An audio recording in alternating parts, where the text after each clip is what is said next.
Dans un esprit de prière, je vous invite maintenant à lire avec moi le 7e chapitre de l'Évangile de Jean. Après cela, Jésus parcourait la Galilée. Il ne pouvait pas circuler en Judée parce que les Juifs voulaient le tuer.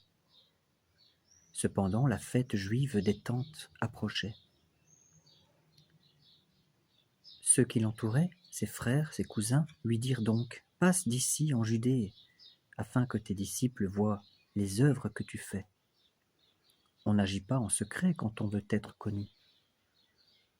Puisque tu fais ces œuvres-là, manifeste-toi au monde. » Mais ceux-ci, en effet, ne croyaient pas en lui. Jésus leur dit alors « Mon temps n'est pas encore venu, tandis que pour vous, le temps est toujours bon. » C'est-à-dire, il est temps pour vous, il est toujours temps de vous convertir. Le monde ne peut pas vous haïr, mais moi, il me haït. Il me hait, parce que j'atteste que ses œuvres sont mauvaises. Vous, montez à la fête. Moi, je ne monte pas à cette fête, parce que mon temps n'est pas encore accompli. Cela dit, il resta en Galilée.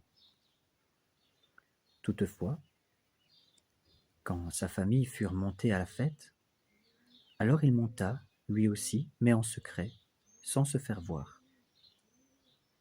Les Juifs le cherchaient donc pendant la fête et disaient « Où donc est Jésus ?»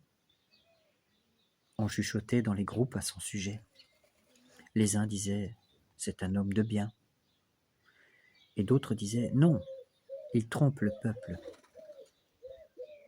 Toutefois, personne ne s'exprimait librement sur son compte par crainte des Juifs. On était déjà au milieu de la fête, quand Jésus monta au temple et se mit à enseigner. Les Juifs, étonnés, disaient « Comment connaît-il les Écritures sans avoir étudié ?» Alors Jésus leur répondit « Ma doctrine n'est pas de moi, mais de celui qui m'a envoyé. Si quelqu'un veut accomplir sa volonté, il verra si ma doctrine est de Dieu ou si je parle de moi-même. Celui qui parle de lui-même cherche sa propre gloire, mais celui qui cherche la gloire de celui qui l'a envoyé, celui-là est véridique. Il n'y a pas d'imposture en lui. Moïse ne vous a-t-il pas donné la loi ? Or, aucun de vous ne l'observe, cette loi. Pourquoi voulez-vous me tuer ? La foule répondit « Un démon te possède. Qui veut te tuer ?» Jésus reprit « Pour une seule œuvre que j'ai faite, vous voilà tous étonnés. Moïse vous a donné la circoncision. Non pas qu'elle vienne de Moïse, mais des patriarches. Et vous la pratiquez le jour du sabbat. Ainsi on circoncis un homme le jour du sabbat pour que soit sauve la loi de Moïse. Et vous êtes en colère contre moi parce que j'ai guéri un homme tout entier le jour du sabbat ? Cessez de juger sur l'apparence, mais jugez avec justice. » Cependant, des gens de Jérusalem disaient « N'est-ce pas lui qu'ils veulent tuer ? Le voilà qu'il parle en toute liberté et ils ne lui disent rien. Est-ce que vraiment les autorités auraient reconnu qu'il est le Christ ? Nous savons pourtant d'où il est, tandis que le Christ, quand il viendra, personne ne saura d'où il est. » Jésus enseignait alors dans le temple et il s'écria « Oui, vous me connaissez et vous savez d'où je suis. Cependant, je ne suis pas venu de moi-même, mais il m'envoie vraiment celui qui m'a envoyé. Vous ne le connaissez pas, moi je le connais, parce que je viens d'auprès de lui et que c'est lui qui m'a envoyé. » Alors ils voulurent l'arrêter, mais personne ne porta la main sur lui, parce que son heure n'était pas encore venue.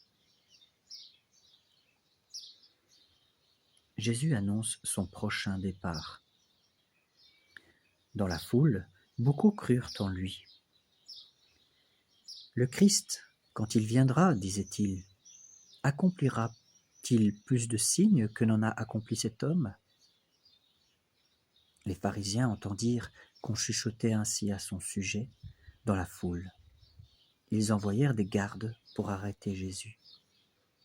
Jésus dit alors, « Je ne suis plus avec vous que pour peu de temps.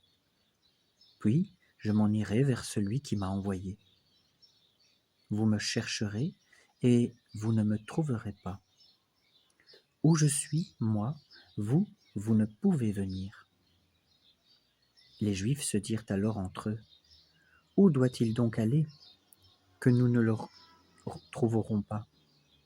Va-t-il rejoindre ceux qui sont dispersés chez les Grecs, et va-t-il instruire les Grecs ? Qu'a-t-il voulu dire par ces mots, « Vous me chercherez et vous ne me trouverez pas » ? Où je suis, moi, vous ne pouvez venir ? Je précise une petite parenthèse, Jésus avait en effet des paroles assez mystérieuses pour ceux, justement, qui étaient endurcis envers lui. Le dernier jour de la fête, le grand jour, Jésus, debout, lança à pleine voix, « Si quelqu'un a soif, qu'il vienne à moi, et qu'il boive. Celui qui croit en moi, selon le mot de l'Écriture, de son sein couleront des fleuves d'eau vive. » Il parlait de l'Esprit que devaient recevoir ceux qui croient en lui. Car il n'y avait pas encore d'Esprit, parce que Jésus n'avait pas encore été glorifié. Donc nous savons que l'Esprit va être donné à la Pentecôte quand Jésus sera remonté au ciel. Dans la foule, plusieurs qui avaient entendu disaient « C'est vraiment lui le prophète ». D'autres disaient « C'est le Christ ». Mais d'autres, par contre, répondaient « Le Christ viendrait-il de la Galilée ? L'Écriture ne dit-elle pas que c'est de la descendance de David et du village de Bethléem que le Christ doit venir ?» La foule se divisa donc à cause de lui.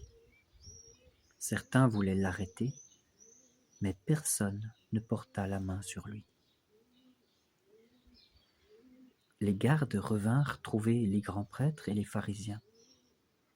Ceux-ci leur dirent « Pourquoi ne l'avez-vous pas amené ?» Alors les gardes répondirent « Jamais personne n'a parlé comme cet homme. » Je répète, jamais personne n'a parlé comme cet homme. Les pharisiens leur répliquèrent « Vous vous y êtes donc laissé prendre, vous aussi ? Est-il un seul des notables qui ait cru en lui, ou un seul des pharisiens ? Mais cette racaille qui ignore la loi, ce sont des maudits. » Nicodème, l'un d'entre eux, celui qui était venu précédemment trouver Jésus, leur dit « Notre loi condamne-t-elle un homme sans qu'on l'entende et qu'on sache ce qu'il fait ?» Ils lui répondirent « Serais-tu galiléen, toi aussi ?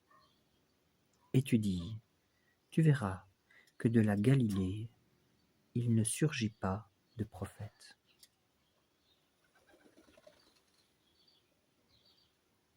Je vous attends pour la prochaine vidéo. Nous lirons ensemble le chapitre 8 de l'évangile de Jean, où il sera parlé de la femme adultère et de Jésus, lumière du monde. Au nom du Père, du Fils et du Saint-Esprit.